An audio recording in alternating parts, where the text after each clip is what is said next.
Voilà. Donc, je proposais une réflexion sur cette mise en évidence des inégalités qu'on voit pendant cette pandémie, en disant que c'est une rentrée un peu particulière, qui nous permet aussi de réfléchir à des objectifs et à des changements qu'on pourrait avoir envie de poser dans l'école. Les inégalités, ben, vous le savez, c'est quelque chose qui inquiète les États depuis fort longtemps. On trouve ça dans les journaux. Vous voyez la revue suisse de sociologie qui parle des inégalités sociales persistantes. Dans le monde, on lit les écarts de réussite s'installent dès l'école primaire, donc ces inégalités qui s'inscrivent dans l'école. Et puis au niveau plus international, quand on lit les documents de l'UNESCO, on voit que la question de la scolarité qui aboutit vers la pauvreté, eh bien, la pauvreté reste un obstacle à l'inclusion, et ça dans tous les pays et toutes les régions du monde. Du coup, la question de la pandémie qui a creusé des inégalités, on peut s'interroger en se disant est-ce que vraiment elle les a creusées ou est-ce qu'elle a permis de les visibiliser plus fortement maintenant. Et donc le problème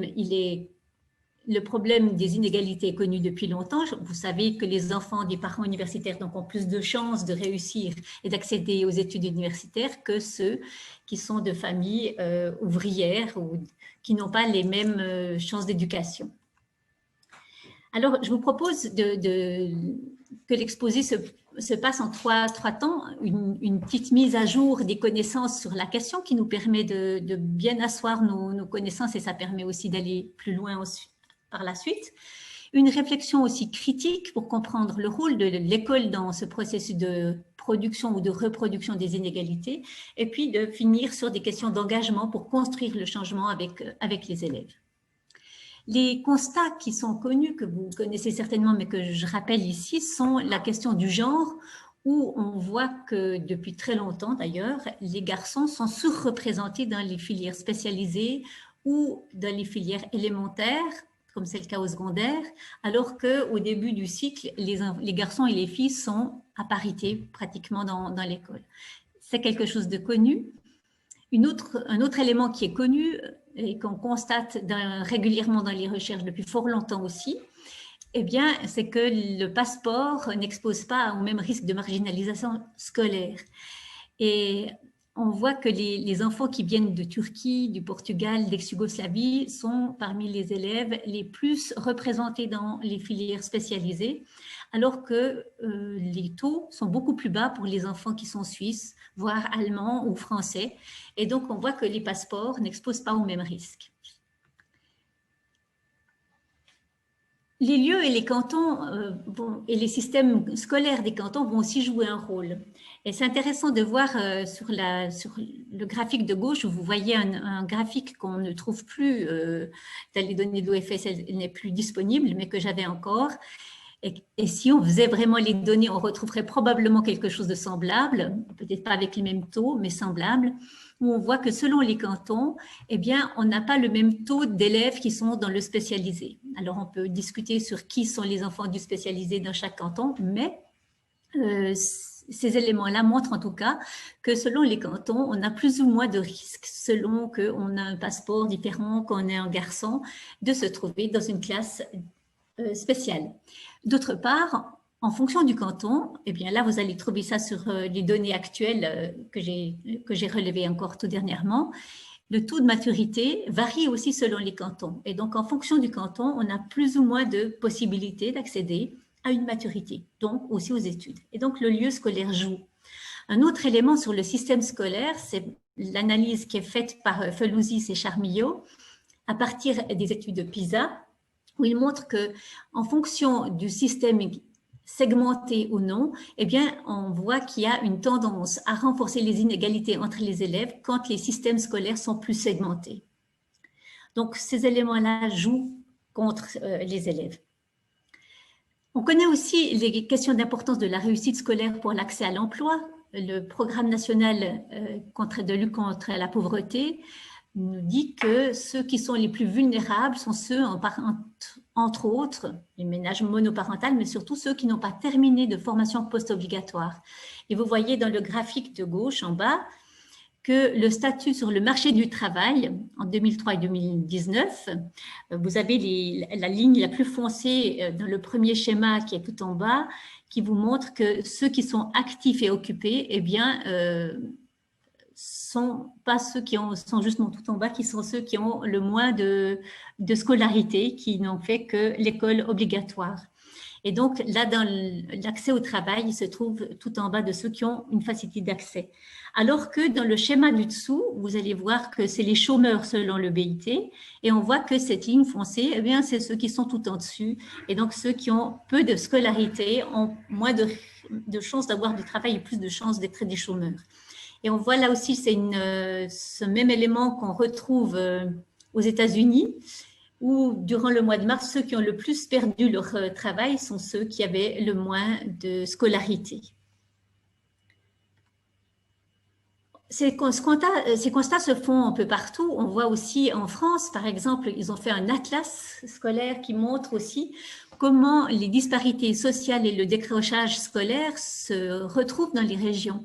Et vous avez une carte de la France qui vous montre qu'effectivement, c'est très associé et donc qui pose un certain nombre de questions sur ce qui se passe dans ces régions et comment les questions de vulnérabilité sont traitées par la scolarité ou comment la scolarité reflète ces inégalités. En tout cas, le dossier qui est proposé par le CNESCO, qui est un dossier, un rapport scientifique, pose cette question de comment l'école amplifie-t-elle ces inégalités. Et je vous propose, dans cette deuxième partie, de parler des questions de pauvreté et d'inégalité scolaire en rappelant que c'est une vieille histoire, au fond, entre ceux qui sont avantagés et ceux qui sont désavantagés. Vous avez une photo là des enfants qui allaient à l'école. Voilà, vous voyez qu'ils ont les petits cols marins et de l'autre côté, vous allez voir des enfants qui sont ouvriers, qui sont dans les mines et on oublie qu'il n'y a pas si longtemps, les enfants travaillaient encore dans les usines. De fait, les enfants d'aujourd'hui, tous les enfants ne vont pas à l'école. Et ce n'est pas seulement dans l'histoire, mais actuellement, bien des enfants doivent travailler plutôt que d'aller à l'école. Et puis, on trouve aussi des enfants qui sont en situation de handicap, qui ne trouvent pas de place dans l'école. Enfin, vous connaissez ces éléments-là. Alors, comment ça s'est passé pour ces enfants qui sont des enfants plus vulnérables du point de vue socio-économique? C'est au moment où on a les grandes lois sur les fabriques qui se mettent en place en Europe, qu'en Suisse, on va avoir une loi qui décidera que les enfants de moins de 14 ans n'ont pas le droit de travailler. Ces lois sur les fabriques vont résoudre les questions de vacances, les questions aussi d'heures de travail par semaine, par jour, etc. Et donc, en particulier aussi, l'âge auquel on peut travailler et auquel on n'a pas le droit de travailler. Et ce nouveau public d'élèves, d'enfants qui travaillaient dans les usines et les ateliers, eh bien, ce nouveau public d'élèves va arriver à l'école et va poser problème à l'école. Et c'est pour eux que les premières classes spéciales s'ouvrent, en particulier dans les grandes villes comme Genève, Zurich ou Saint-Gall, où on va avoir des classes qui s'ouvrent pour les arriérés scolaires et les indisciplinés. Alors, pourquoi et comment se fait-il que ces enfants en arrivent à ça et pourquoi l'école n'arrive pas à les intégrer? Eh bien, on a déjà à ce moment-là ce clivage entre la compréhension de ce qu'est la classe moyenne et de ce qui se passe dans les populations qui sont plus défavorisées économiquement. Et on s'aperçoit que ces enfants-là ont dû travailler, doivent aider leur famille, aider aussi, aller à l'usine, aller à l'atelier, travailler pour gagner de l'argent ou garder les frères et sœurs ou travailler au champ. Et on voit que ces enfants-là sont retirés très fréquemment de l'école, ne finissent pas leur scolarité parce que les familles ont besoin d'eux pour pouvoir subvenir à leurs propres besoins. On trouve ça dans le tiers-monde, dans les pays du Sud aujourd'hui, qui sont encore dans des situations où les enfants sont obligés de travailler. Et donc, il ne suffit pas de dire il faut aller à l'école pour s'en sortir. Mais ces enfants-là n'ont pas eu leur place ou n'ont pas été compris dans l'éducation. Et donc, après la Seconde Guerre mondiale, de nombreuses recherches vont se mettre en place pour dire qu'il y a des problèmes et que l'école, en fait, désavantage les plus désavantagés. Et on va le voir aux États-Unis avec tout le mouvement de droit civique qui dénonce le fait que les minorités afro-américaines ou latino-américaines sont plus pénalisées que les autres. D'autres qui montrent, comme d'une qui va montrer que les enfants qui sont dans l'enseignement spécialisé sont aussi pénalisés, mais que ces enfants des minorités arrivent dans ces classes spéciales et sont du coup dans de nouveaux ghettos scolaires. Et puis on va trouver des mêmes travaux qui se font en France. Et puis c'est une recherche que j'ai menée aussi en Suisse encore en 2012 qui montre toujours des mêmes éléments, toujours les mêmes choses, avec les mêmes constats d'un désavantage des désavantagés. Du coup, si on revient à la question de la pandémie et d'une étude qui a été faite pendant les premières semaines de cette pandémie, qui s'appelle Baromètre de l'école, et que vous pouvez trouver sur Internet, cette recherche a été menée par la Haute École pédagogique de Zoug et puis l'Institut de Management d'économie de l'éducation, avec le SRED aussi du canton de Genève. Et elle a été menée en Allemagne, en Australie, en Suisse. 7000 personnes ont été interviewées, dont des enseignants, des élèves et des parents, pour savoir comment ça s'était passé. Et que dit cette enquête? Eh bien, elle redit la multiplicité des niveaux et des besoins dans l'école. Elle montre qu'il y a une hétérogénéité des publics de l'école. Par exemple, certains élèves peuvent apprendre sans être en classe, qui disent moi j'ai vu que pendant la pandémie, au fond, je travaille mieux en n'étant pas à l'école qu'en étant à l'école, alors que d'autres, pas du tout. Et puis, on a aussi des parents qui vont dire on est très inquiet par rapport au retard que nos enfants vont prendre, alors que d'autres, pas du tout. Et on voit qu'il y a là aussi une hétérogénéité des besoins, des attentes qui se trouvent là, mais qui n'est pas très expliquée non plus. Qu'est-ce qu'on fait avec tout ça? Eh bien, je vous propose 2 éclairages qui, moi, m'aident beaucoup, me font du bien. C'est 2 personnages que j'aime beaucoup et que j'avais envie de partager leurs travaux avec vous aujourd'hui.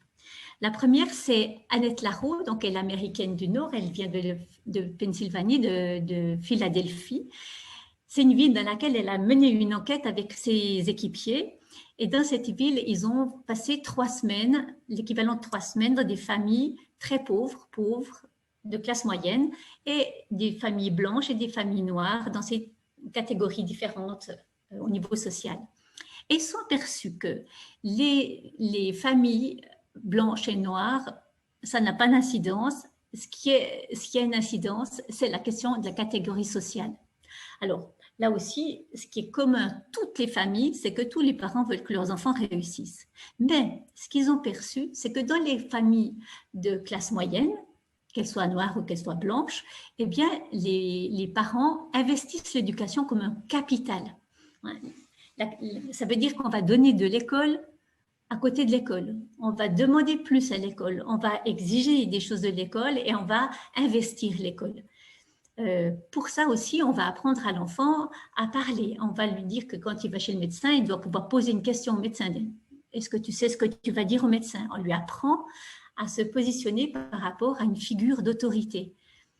Alors que dans la famille ouvrière, eh bien, on va dire à l'enfant, tu es sage et tu fais ce qu'on te dit. Et la posture ne va pas être du tout la même pour chacun des 2 enfants.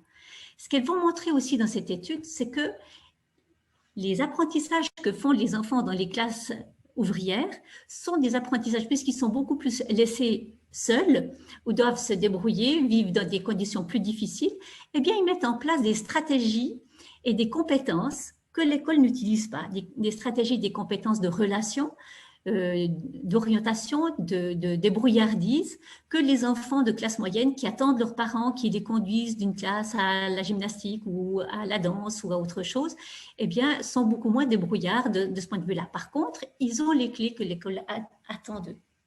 Et donc, cette étude est intéressante pour bien comprendre des logiques de famille qui n'ont rien à voir avec des compétences d'enfants, puisque les compétences peuvent être tout à fait semblables, simplement, on n'a pas les mêmes attentes et les mêmes incitations au départ. Et Paulo Freire, qui est un pédagogue et philosophe brésilien, dont on parle aujourd'hui plus, son dernier livre, Pédagogie de l'autonomie, a été édité en 2013, et on dit qu'il est le père de la pédagogie critique. Alors, ce n'est pas ce qu'il posait au départ, mais c'est comme ça qu'on en parle maintenant. Paulo Freire va travailler d'abord avec les opprimés, donc les paysans, les sans-terre, pour des projets d'alphabétisation avec une méthode où il va écouter les personnes en s'intéressant à leur quotidien, à leurs besoins, à leurs intérêts, pour leur permettre d'avoir accès à la lecture, à l'écriture qui leur permettent de devenir des sujets, des citoyens dont on entend la voix. Et donc, pour ça, il va aussi les écouter et partir de leur histoire et de leur vécu à eux et de leurs intérêts à eux. Et l'idée étant de leur permettre de passer d'une conscience naïve à une conscience critique. C'est ce processus de conscientisation résumé en extra court, mais vous avez les éléments pour pouvoir aller le lire, ce qui vaut vraiment la peine. Il va dire aussi que le néolibéralisme est une idéologie fataliste et immobilisante pour nous et que son livre est un choix contre cette idéologie qui nous nie et nous humilie en tant qu'êtres humains. Et je trouve intéressant sa démarche parce qu'elle nous encourage aussi à une autonomisation par rapport à l'école, aux habitudes qu'on nous donne en nous disant c'est comme ça qu'il faut faire. Peut-être qu'il va falloir penser l'enseignement différemment et peut-être que la pandémie nous permet de la penser différemment en se rappelant qu'enseigner exige la conviction que le changement est possible. Et de ce point de vue-là, ça vaut la peine de réfléchir aussi à ce qui se passe ailleurs en se rappelant que dans le monde, il y a des déplacés, des catastrophes naturelles et qu'il y a des conflits armés et que dans ces deux cas, dans ces pays-là, très souvent, l'école s'arrête. Et donc, la pandémie qui arrive maintenant pour nous et qui est une nouveauté, elle existe de longue date ailleurs avec des idées et des possibilités qui sont intéressantes. Et là, j'ai mis un texte de Olivier, alors je ne peux même plus lire son nom parce que là, c'est enfin, vous verrez, vous aurez le PowerPoint, mais toujours est-il qu'il travaille pour la chaire de l'UNESCO à l'UQAM et qu'il dit justement qu'il y a beaucoup de résilience et beaucoup de stratégies diversifiées, qu'on ferme des écoles le lendemain, tout est en place pour que les élèves du primaire, du secondaire puissent continuer les activités éducatives par la radio, par la télévision, etc. Donc, il y a des idées à prendre. Et il y a aussi des idées à prendre dans des écoles qui sont des écoles, actuellement des écoles qui sont des écoles publiques en Amérique. Ici, ce sont les KIPP Schools, K-I-P-P, Knowing is Power Program. Et puis, c'est donc, j'ai aussi mis le link pour que vous puissiez aller retrouver ces écoles. Il y a 100 000 élèves, 255 écoles aux États-Unis, qui sont principalement situées dans les grandes villes. Ce sont des écoles publiques, donc les écoles publiques ont mauvaise presse, mais ces écoles-là sont dans les quartiers très pauvres et vous voyez que 95% des élèves sont des Afro-Américains ou latino-américains et que 88% de cette population de ces écoles dépend de l'aide alimentaire pour pouvoir vivre. Donc, on est vraiment dans ce qu'on appellerait chez nous quart-monde. Et puis, on voit que 17% sont des élèves qui ne parlent pas l'anglais. Et pourtant, si vous prenez le graphique qui est en bas, vous voyez les pourcentages de réussite. Vous savez qu'aux États-Unis, ils font des tests pour voir les résultats scolaires. Eh bien, les résultats scolaires, la médiane américaine est située au milieu.